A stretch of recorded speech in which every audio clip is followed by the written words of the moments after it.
Ooh, that's the wrong time to be getting spotted. Gunshots, pop, pop, pop, pop, pop, pop, pop. Oh, can you hear that? Yeah. I mean, I work here too. I can't hear that. You must not have it pushed all the way in.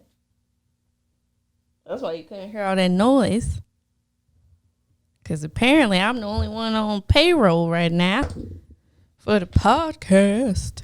Can I move this or will it break? Pretty much, huh? I said, what kind of move? Like up, like to bend it. Yeah. I mean, if you wasn't right there, it wouldn't be a problem. She was like, "Yo, why you hit me?" My phone fell. I'm busy, sleeping good. That tail off my phone. Feeling good on the she carpet. sleep all day. Well, that's what she do. Hey, you playing with me? All right, I'm asleep. Hey, just don't understand. You taking me out for a walk? Okay. Well, if not, I'm going to sleep. Nope. Well, anyway, you ready to start this podcast? Of course. All right, let's start the podcast. Oh, what's up, people? Hey. How you doing? Black people got to repeat stuff 2 and 3 times. Yeah. Well, anyway. I make sure y'all know. No, we back in this thing, man, for another episode. If you don't know, I'm Trey. And I'm Q. And this is How Do You Love Me? A podcast by a married couple. Young black married couple. Yeah, that's important. Capital B, I guess. Right? Yeah, we're just some black family. That's really what we are. That's how you stay humble, people. Mm-hmm. It's just some black family. Some black family. No name. Yeah, doesn't even matter. Mm-mm. Just know we are. Yes. All right. Let's get this thing jumping. Yeah. So a couple weeks ago, one of my family members passed away.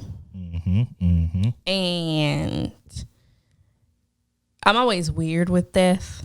I don't know if I've told y'all this before, maybe if we've talked about this on the podcast, but I am very weird with death. Most people get really sad, and I mean, there's all kind of feelings. I don't know what everybody else do. I just know I feel very different when it's my turn.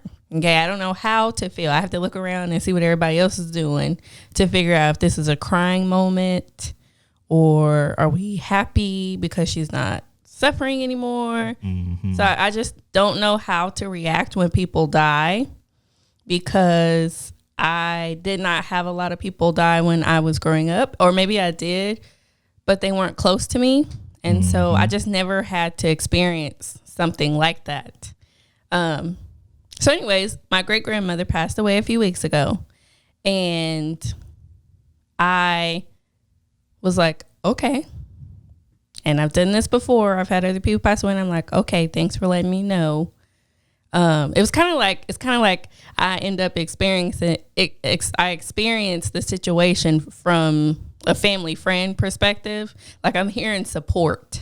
That's how I always feel whenever I'm on my way to a funeral, or I am a part of the family that is mourning someone. I always feel like a family friend of the family or whatever. Yeah. You know what I mean? So anyways, my mom texted me and told me, now this is her grandmother. And so she texted me and my brother and let us know when the services were going to be. And I was like, okay, cool. It was on a Monday, but that Monday happened to be a really big event at my job. And so I was like, what time is it? I'm going to see if I'm going to make it. And she was like, it's like 11 o'clock. And I'm like, I ain't gonna be able to make it, right? So I was telling my coworker, I was like, my great grandmother's funeral is on Monday, but we have this thing happening that day, and I just don't really feel like, I should go. Plus, I really didn't know her. I mean, I knew her, but not like that. And so she was like, girl, if you don't go to that funeral, I'm gonna kick you. I was like, ooh. But we got that kind of relationship. Yeah. It wasn't like a serious kick. It was more like, you need to go to that funeral. Yeah. Number one, because work has been super stressful, and she just basically told me, like, sometimes it's a good to just be around family, even though it's not like a good occasion, you know, to be missing someone and having to look at pictures and see everybody crying and stuff. Sometimes it's just good to be with family. And I was like, okay, I'll think about it. But I thought about it for about 30 minutes. And then I was like, okay, I'm going to let my supervisors know. And then I'll just be off Monday. And so then I went to the funeral. Yeah. And again, I felt like a family friend. I looked around to see, like, how's everybody doing? You know, everybody. And I normally do pretty good at funerals, except for, like, if they sing this one particular song, and they did. But, yeah. Anyways, I was really happy that I went because after the funeral, they had the repast at one of my great uncle's house. And it was really good to see some family members that I haven't seen in a long time.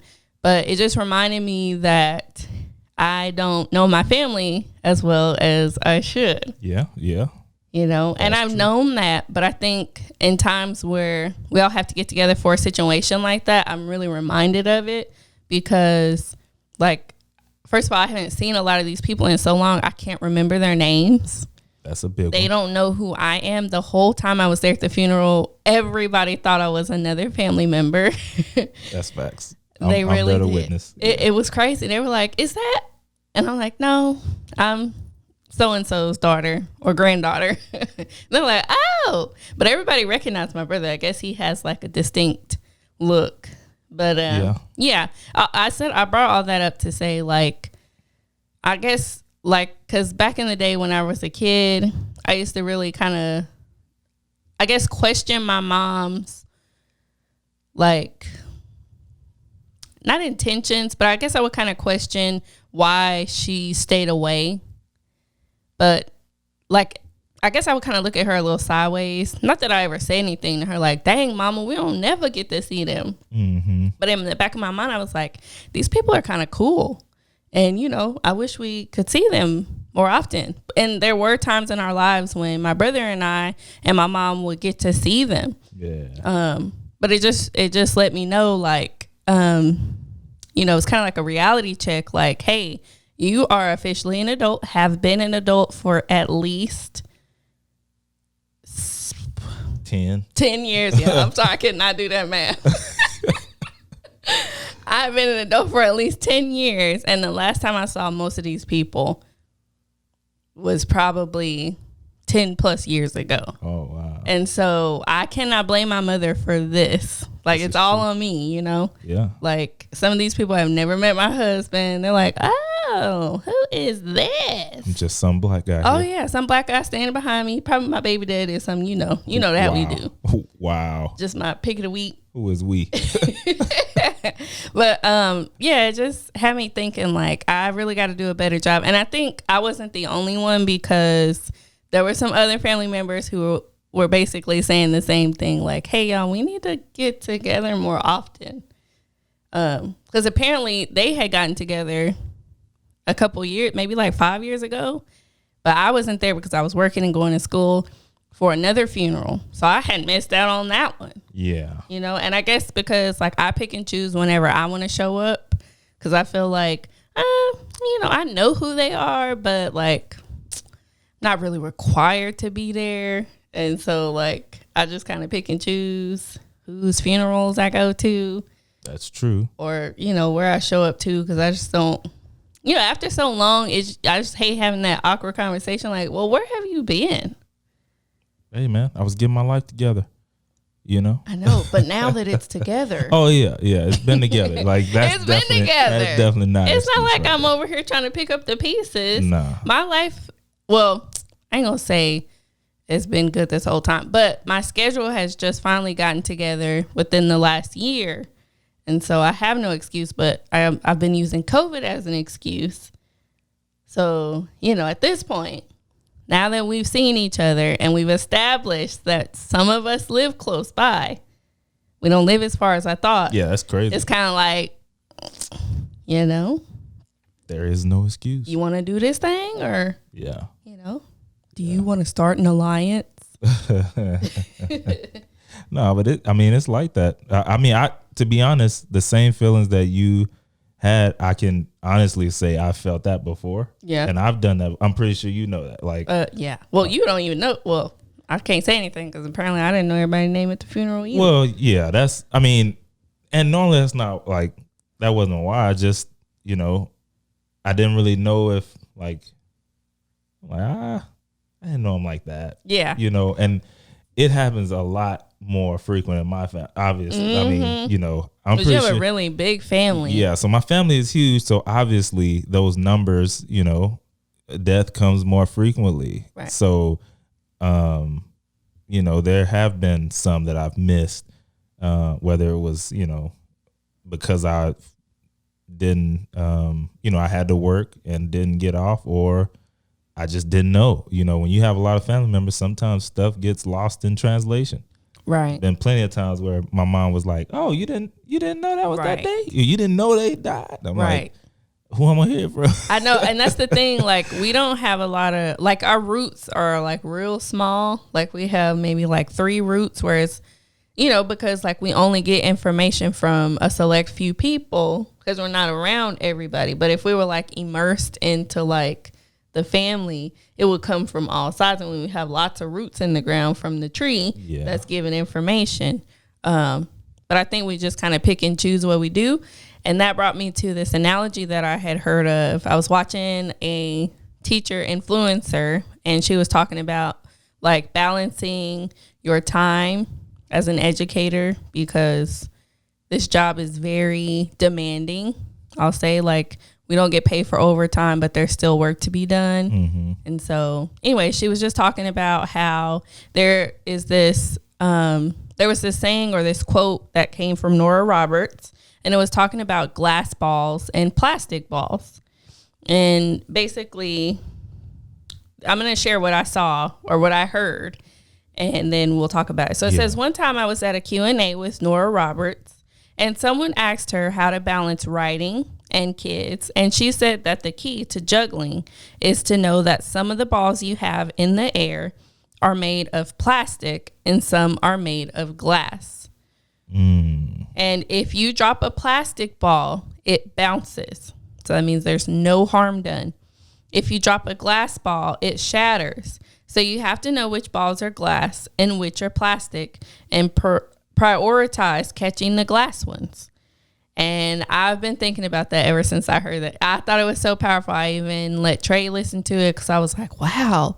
I mean, I know that there is no one size fit all to living like a very balanced life, but, I guess I kind of assumed there is. I was like, if you take step A, then do B, and then you'll make it to C. Once you get to C, things will all fall into place. Yeah. But there is no one size fits all, and every situation is different. And the way that this influencer explained it, she let us know, like, there is no set category for things. Like, your whole life has just glass balls and plastic balls. And so a glass ball for me would be going to church or having a relationship with God. That's a glass ball. If I drop that, I'm going to shatter. Yeah. Okay. Something's going to start falling apart. A plastic ball for me is eating healthy. And I'm working on that, because if I don't eat healthy, I can still maintain this life.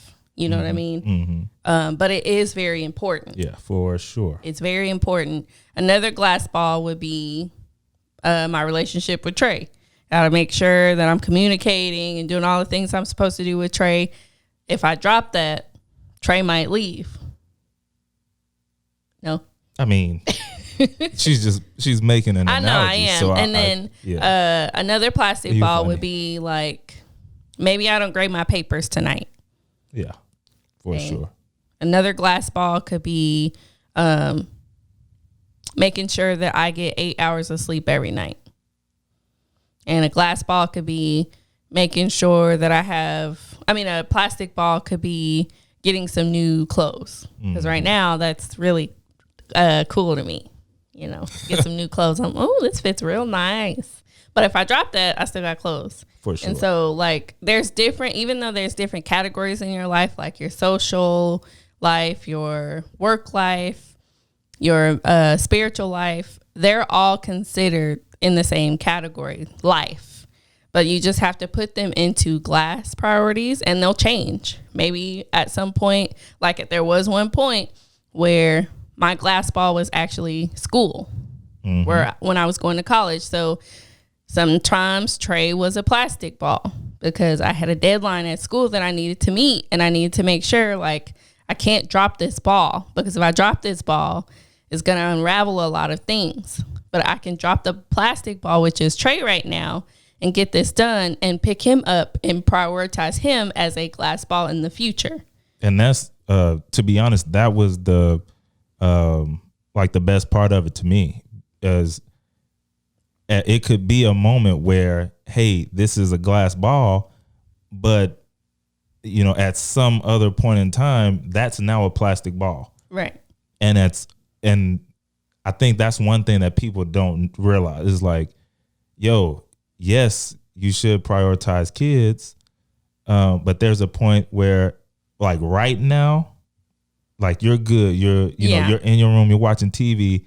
I need to go do, whatever else it is that is a actual glass ball. Right. And the problem is, I think some people get stuck where they think like, okay, this, and this is a glass ball, and it's always a glass ball. I don't care what else happens, even though it's going to mess something up. If I allow it, if I let that drop, that's going to mess up a whole lot of stuff. Right. But because, this is my kid and they in jail, I gotta, I gotta pick it up. Fix it. I gotta fix this because that's always a glass ball. Yeah. When that might not be the case. And now, now you paid to help them get out, or you put your house up to help them get out of the jail. But now, a whole bunch of other stuff just became glass because you blew your money. Yeah. When you didn't necessarily have to, because they had to learn something from being in that situation. But really, that was the biggest thing for me is, when Q showed me that, I was like, yo, that's hard right there. Right. Like, that's fire. Because I haven't heard it put like that. I was like, yeah, I gotta steal that one. Yeah. Sounds good. Yeah. Because a couple years ago, before I decided to go back to school, a glass ball for me at the time was working out. Like, I would work my night shift, and when I got off in the morning, I would go straight to the gym. I had a set routine, and I was losing weight the right way, and it was all amazing. And that was a glass ball for me. I had told myself every time I work a shift, when I get off, I'm going straight to the gym, because not only did it make me feel better, like physically, I also slept better, which is a part of me feeling better physically. But it was just something that made me happy at the time. But then after a while, I decided, well, hey, I'm going to go to school, so working out's going to be a plastic ball. So I'm going to drop this and pick something else up. You know what I mean? So things definitely change. But I think eventually, because I've made family a plastic ball for so long, eventually I'm going to have to make it a glass ball, because I don't want to be one of those people that they're like, well, she never comes around. That's true. And I don't want anybody to assume or make the wrong assumption as to why I don't come around. That's big facts. Yeah, because the reason why I don't come, and I had this conversation with my father after my great grandmother passed, and I was telling him, I don't know why I was telling him this, probably just to be talking.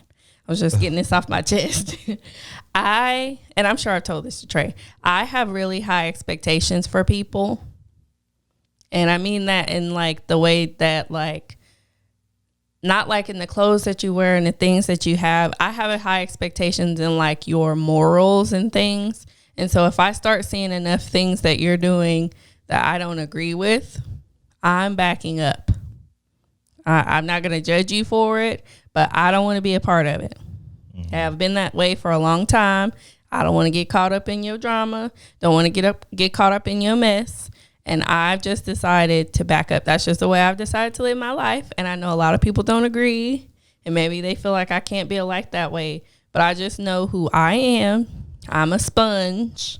And whoever is around me, I soak up that mentality, those actions, those words. I soak them up.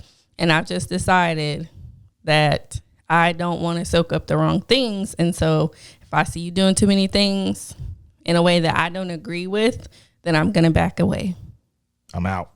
Yeah, I know. And I know Trey normally be telling me, like, you don't need to do that. Like, don't cut him all the way off. But I'm like, yeah, I mean, listen, and it goes it goes back to, I mean, maybe that's possibly a plastic and glass ball. Hey, being around people versus,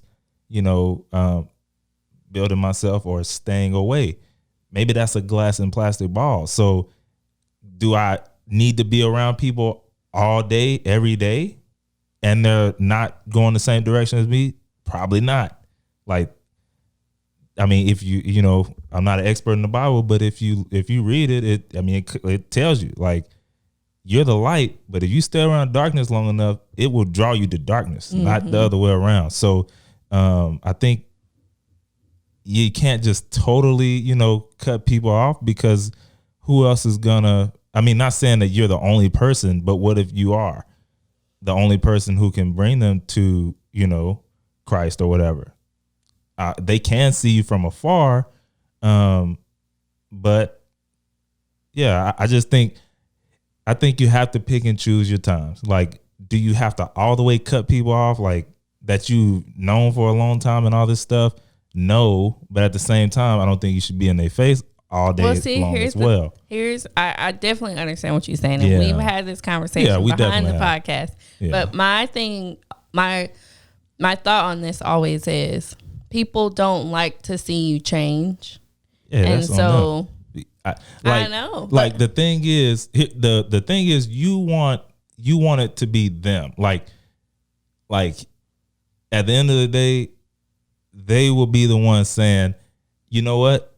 I ain't fooling with them no more. They changed. They acting like whatever it is they might be thinking in their head. You want that to be them thinking that, right? Not saying, not you, not that it's coming out of your mouth or that you've made them feel like that. It's just, hey, this is the life I'm living. This is how I'm living. I don't care how you live in yours. I do, but I don't. Yeah, I do, but I don't. But at the same time, I'm not going to compromise what I'm doing to make you feel good. Right. If what I'm doing makes you feel bad, maybe, sit back and think on that. Why is the fact that he's not doing blank making me feel mad? Right. Maybe there's something that you possibly know is weird with that, or, wrong, or whatever the case may be. Maybe they need to think about that themselves. I know, but that's not on you. I know. I just take myself away because I'm like, you're not going to get the opportunity to tell me I'm boring. And that's, look, I definitely here's don't the thing. care about that. I don't want to hear it, because honestly, I feel like I've been boring all my life. Okay, I do not. So then why does it matter if they say it? Because you're not going to tell me that. So I'm just going to back up. Yeah, I couldn't care less. I know you can, because that's the thing. The difference is Trey has always been the same. You haven't changed. I have changed. Well, I have, but just on another side of things. You've changed. All you've done is you've grown. You've grown. I've changed. Okay. I see what you're saying. I've changed. And so people who knew me before the change would probably say, they probably blame it on you. It's all your fault. I hope they do. Put it on me. Don't put it on Q. Put it on me, because I don't care, baby. Yeah. I mean, it's whatever. Because I'm like, I can still do all the things. But anyways, yeah. So anyways, I do need to start picking up family as a glass ball, to circle back to that. Yeah. Just because I don't want people to assume the reason why I'm not around is because I feel like I'm better. It's just that things have changed. Yeah, things have definitely changed. My mind has, it's not necessarily changed because I've always wanted to live the life that I'm living right now, living a secure and happy and peaceful life. It's just that the way that I thought I was going to get there has changed. Right. And I mean, and I'm pretty sure you can, like, I pretty much handle family kind of like that on a, Yeah. Like, I pop in, and I might be gone for a minute, but I pop in, or if we're all around, I go say what's up to everybody. Hey, yeah, I might catch you at that. Yeah, I might. you know? Yeah. But at the same time, it's like, yes, I'll see you, but you know how I'm coming. Yeah, like, that's true. You know what I mean? Like, that's true. It's not a question. Like, you're not going to ask me, am I going to do such and such, or do I want such and such? You're not going to do that. That it's been that long. That reminds me of something. Someone had reached out to me and basically was like, now I know why you guys are never around everybody. Oh, yeah. One of the family members. Yeah, why you guys are always to yourselves. And I'm like, yes, we stay to ourselves, so we're out of the drama. And what you tell her? I was like, about doses small. or something. I take everybody in small doses because, again, I have high expectations for adults. Kids, I get it. They don't know any better. But as an adult, and I mean a real adult, I mean like you past 25, and once you have kids, I feel like you should become aware of the wisdom that you should have. But, you know, I know it takes time. Yeah. And everybody's path is different, but I just don't want to be around things that I feel like will put me in the middle of some danger.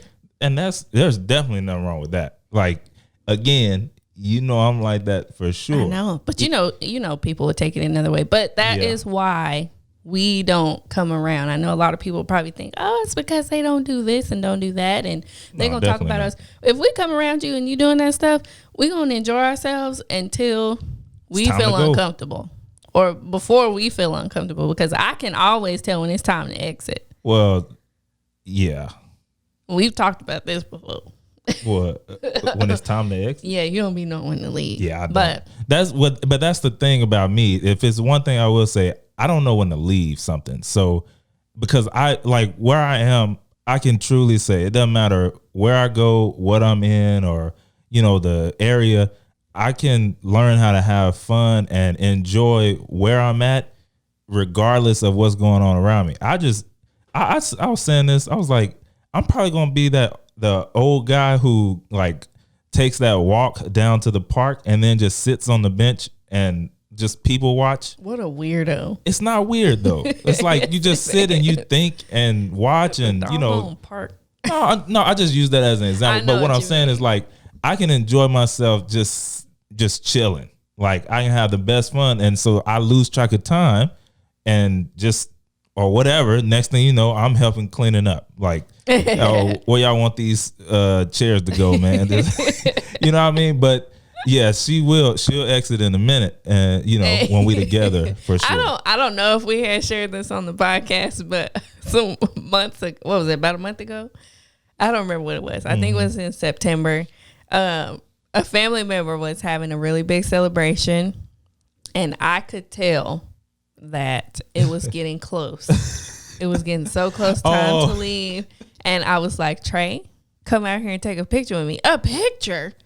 What kind of picture? Who taking this picture? We get out there, and the photographer was in the actual, like in the main room of the event. And the lady was like, hey, you're going to have to come back when the photographer is finished. You know, like, can y'all just wait around? And Trey was like, I mean, how much are these pictures anyway? And the lady was like, $7. I mean, what kind of pictures are these? He looked at the picture, and they kind of like a little club photo, you know, with the backdrop. And it come in a frame. But it was whatever. I wanted to take the picture. Yeah. Wanted to take the picture. Yeah.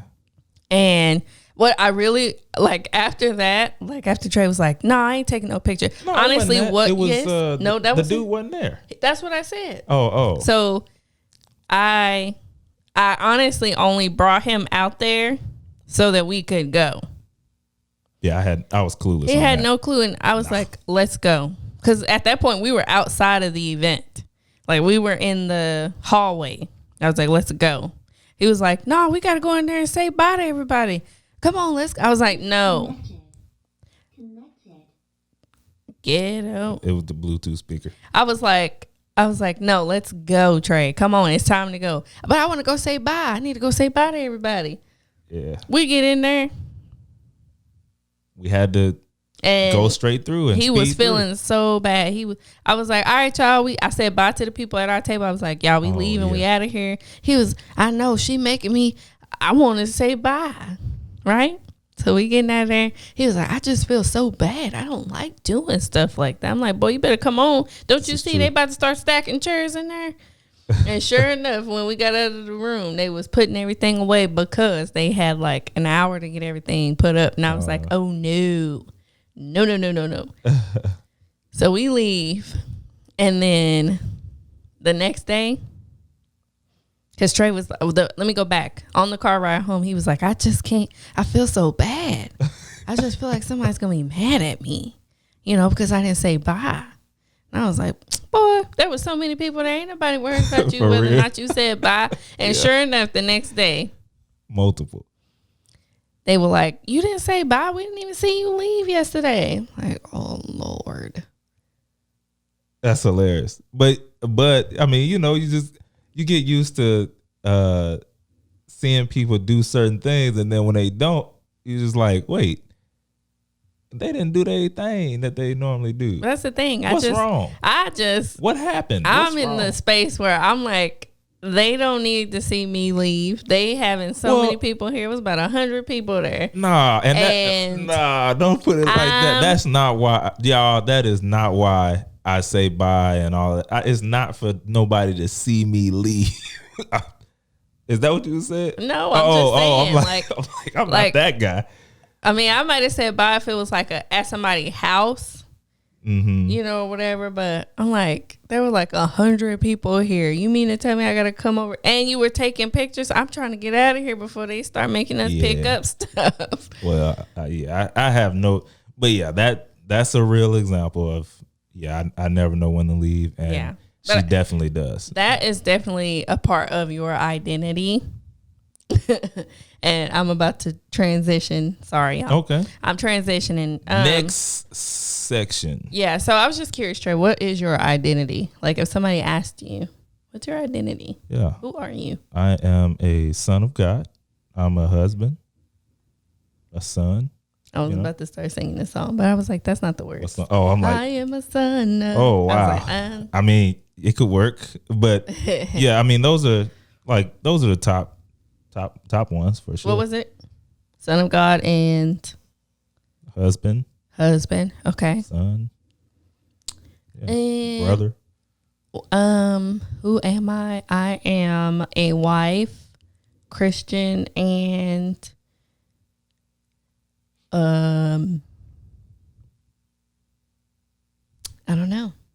Yeah. Questions like this always it stumps you. It does, because it's like, what part do you want to know? Most people don't. Do you want to know, am I black?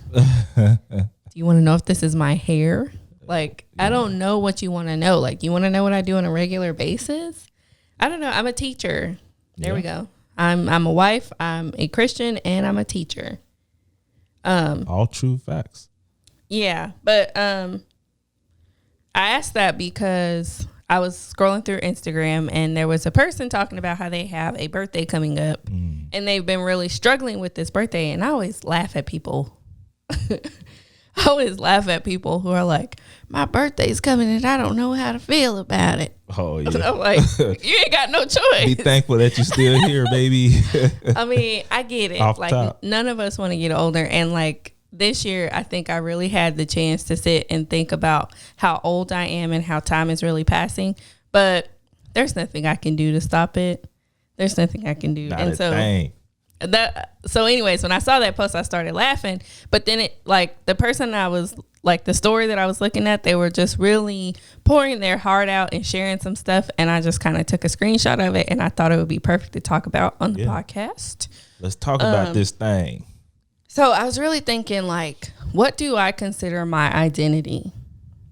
And those were the three things that I probably say. And I know there are subcategories because they change and it depends on where I am. Because when I'm at home, I am no longer a teacher.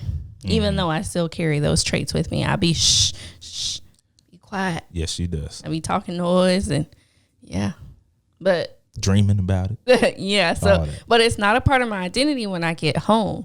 And we were in the car. Well, I had shared this story with Trey, and Trey was telling me that a lot of people you tell us what you said about identity. You were telling us because Yeah. this Or did you person was want to like, tell her story, or you don't have it? no, You do go have ahead. Okay. Yeah. I mean, what I was telling Q in the car is that, you know, most people, it's hard for them to separate who they are from what they do. And so when things happen, like say a person is a doctor, like a surgeon, a doctor, a surgeon, when something happens to their hands, their whole world just gets broken and shaken, and they don't know what to do. Right. And, you know, Because they built their whole identity. Their whole identity was in them being a doctor. Right. Somebody was like, you know, who are you? Who is that? You know, he's a doctor. I'm a doctor. Right. Instead of that's so-and-so's husband. Yeah. But that's because they can't separate who they are from what they do. And what I was telling Q is that's most people. And the thing is, especially when you don't have Christ, or you know God is not your center, it's hard for people to really truly know who they are and whose they are, and where they, you know, fall in this whole ecosystem in this world. It's hard for people to know that when they don't have that that center. And so you know, it's sad, but because when you can see like further down the road, it's like you're not gonna always be that, you know, right? You're not gonna always be able to, you know, jump that high or, you know, run that fast. And so for you to wrap your whole entire identity, that's when you start seeing people go crazy, or, you know, make wild decisions when they can't do that thing anymore. And, you know, unfortunately, it's not talked about enough. You know, these are the things that you gotta crack a book open to really understand. One of the best books, you know, listen, I'm not an expert at the Bible, but it's pretty good. Yeah. It's pretty good. It is. So I'll just read some of what she said in her story. She was just talking about how she felt uneasy, or like she was saying she didn't know how to feel, like she didn't know whether to be happy or sad. And it was because basically they're on social media a lot. They are technically considered like a teacher influencer. Mm-hmm. And y'all know there's influencers in every single niche. For sure. And so I just happen to follow a lot of teachers because that's a big part of my identity right now, which, yeah, talk about that in a minute. So she said, although I love social media and this community, it makes it very hard to hear my own voice from all the other voices that I consume when you scroll through social media. Mm-hmm. And I don't think I ever really took the time to pick out my own voice from all the noise, which makes it really hard to know what I want. I don't know how to hear myself, which is honestly a hard skill to master. And she says she found that out from her therapist. And a lot of time being able to hear yourself comes from self-healing and dealing with those wild emotions. It also comes from being grounded in your identity. And that's where Trey was talking about how we're grounded in Christ. So we know that we're fearfully and wonderfully made. And I have some more stuff after she finishes. Yeah. And she was just saying like she's grounded, like it, knowing your identity comes, or like having self-worth and, you know, all that, it comes from being grounded in your identity. And she said it's sort of a struggle for her on teacher Instagram because teacher is not her identity. Okay. Like being a teacher is not her identity, but it can feel like it sometimes. Right.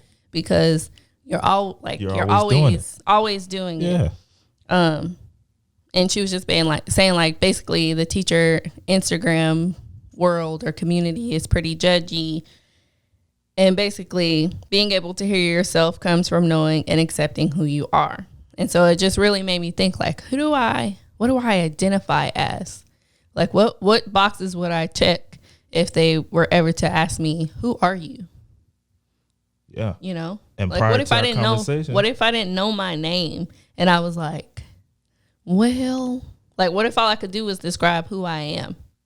What would I say? Mm-hmm. Yeah. Yeah, that, and you know, like I was saying earlier, it's easier when your foundation is built on Christ. You know, you already know we're Christians, so that's where a lot of the stuff that we talk about, that's where it comes from for me. And so, you know, growing up, when you hear things like, like what Q said, you're fearfully and wonderfully made. When you hear things like the person, the entity that created the whole galaxy, the whole world, all the stars, the Milky Way, the sun, all these things, yet he still knows the hair count on your head. Mm-hmm. You don't even know that. That's right. Right. Understanding that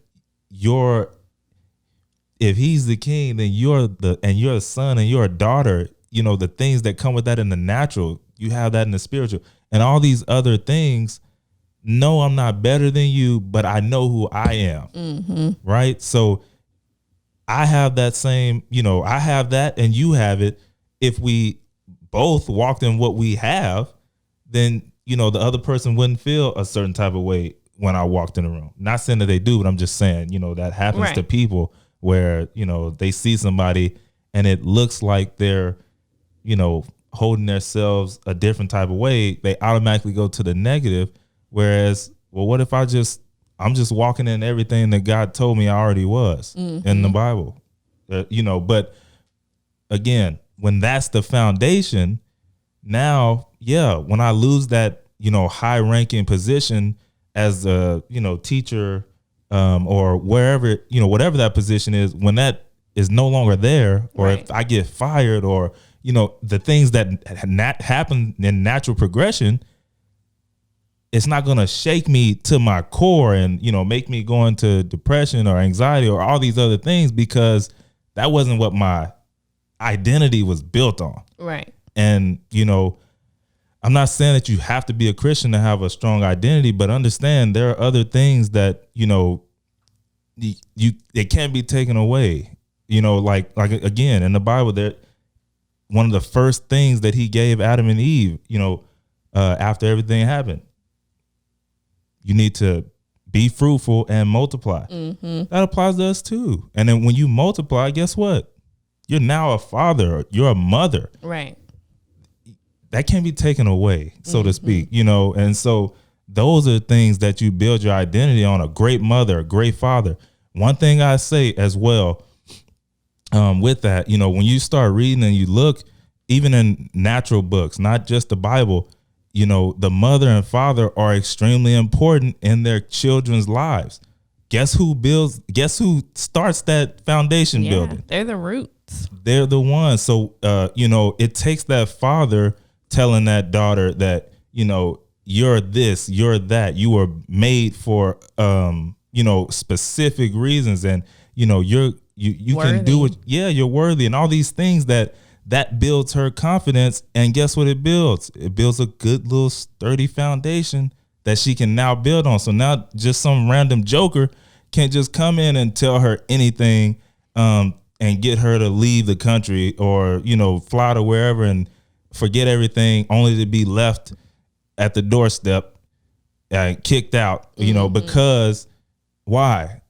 You can't just tell me anything, man. Right. My father, he built me up better than that. Or, all these things. But all I'm saying is, if you have a strong foundation, all the other things that you could build, that people do build their identity on, it won't break you like that. Right. Because you know where your source comes from. You know who you really are. When you can sit down and really look at yourself in the mirror and really know who you are and whose you are, you're a tough person that you can't be broken easily. So, right.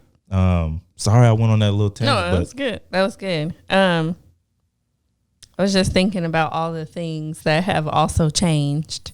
'Cause now we have officially, I feel like, I don't know why, but it felt like when the school year started, I felt like we moved into another level of progression. Mm. You know what I mean? I don't know if you felt that way too. I know what you're talking about. There are lots of things that are changing in our life right now, that we haven't shared with you guys. But I was just thinking about how finances have changed, and I've been seeing TikToks where they're I can't remember how it starts, but basically they're talking about how they know, people are sharing how they know that they are financially stable now as an adult. And some of the ones were like, oh, I don't look at the gas can or the gas price whenever I go buy gas, or, you know, I don't look at the price tag when I buy clothes. And so I started thinking about that. I'm like, well, I feel like we made it to another level, and not that we're just balling out of control, because we definitely aren't. But there are some things that I have stopped worrying about because I feel like we're in a better place.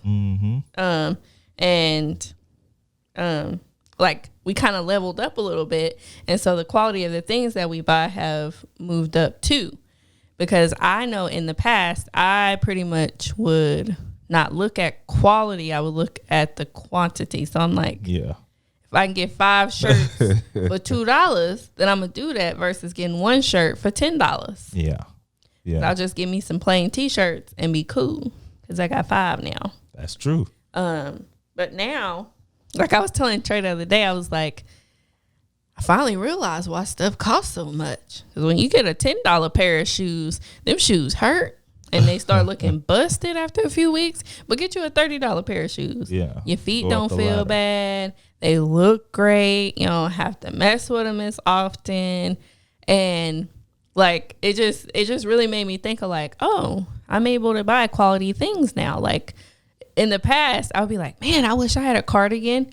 But the only cardigans I could afford were like t-shirt material, and like not that I could afford, but it was my choice. It was my choice, because I can always afford whatever I want. I can buy whatever I want to. It's just a matter of my choice. It was, and my choice was always to go with the cheaper option, because I'm like, I'm gonna make this cheap thing look cute.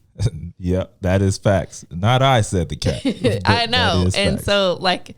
It's so funny because even when we got married, I was like, I don't know how we gonna make it, because Trey likes high quality, expensive stuff. But over the years, he started to.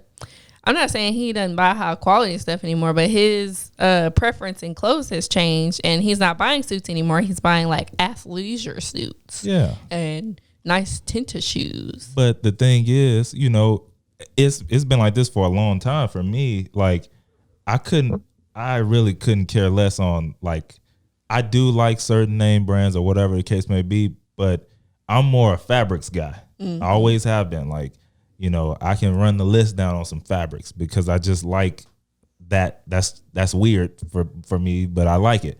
But I could easily, and this guy I used to work with, you know, I don't know, years ago, 6 years ago or whatever, he taught me, was like, don't look at, it doesn't matter what the thing looks like. Not saying, he's talking about if you like it, right? Yeah. Like if you like it, look at the fabric, look at what it's made out of, and that will tell you if it's quality or not. Ooh. And so when I started looking at that, you know, I learned what different fabrics are higher tier or, you know, better.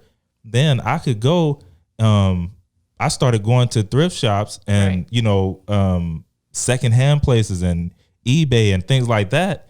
And because I knew what to look for on the fabric, I found some really great stuff for a steal that I knew would be in my closet for a long time. And then, you know, once I learned that all you have to do is go to the tailor and get that thing, you know what I'm saying? You know, sized up right, you straight. Like you can't, like you would look 10 times better than the person who went and got something straight out of the store. Yeah.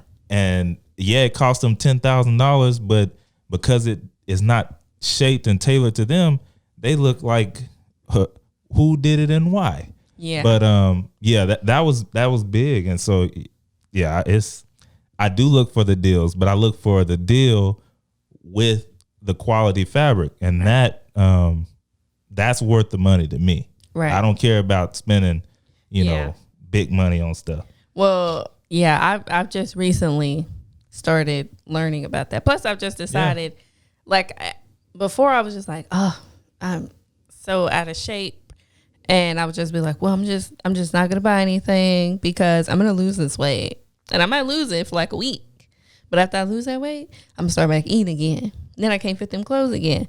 So I just decided, I was like, get the clothes that fit and get over it.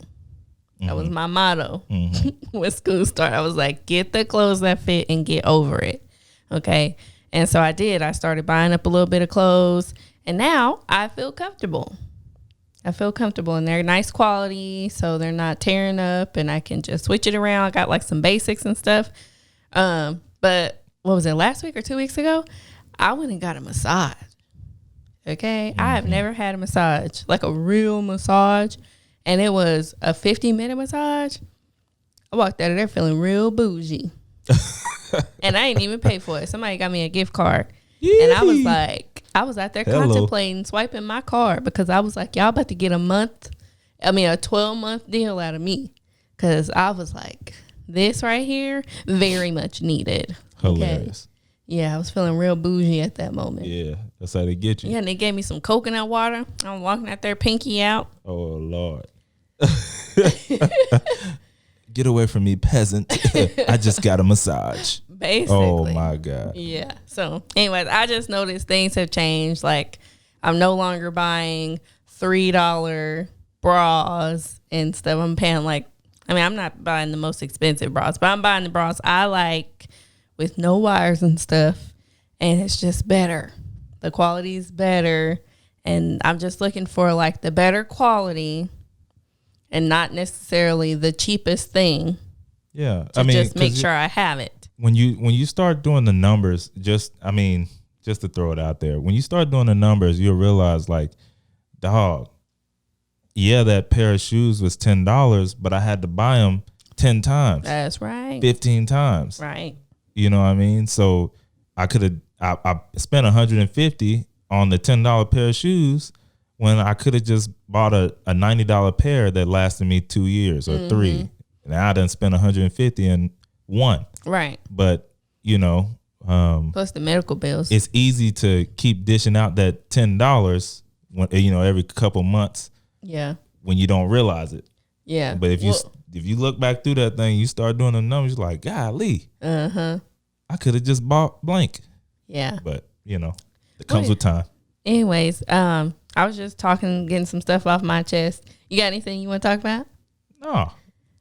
I think we gave him enough. Oh, okay, cool. Right? I think so. I think this is good. There's more in store to come.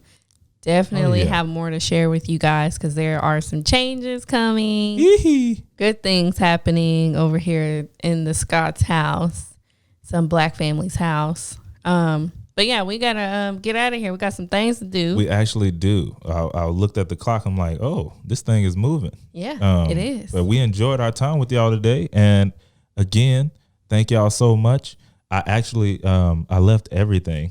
Oh, it's fine. I don't really know what I talk about at the end. So anyways, y'all just follow us on Instagram. Do that. At HDYLM _podcast. Yes. I think that's it. Or email us. Yes, it is.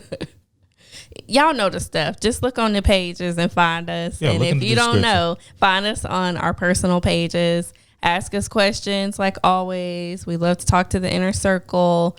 And we'll see y'all on the next one. Oh, wait. High thinking, strong faith, simple living, smart work. Don't forget it. That's what we do. Peace. Bye.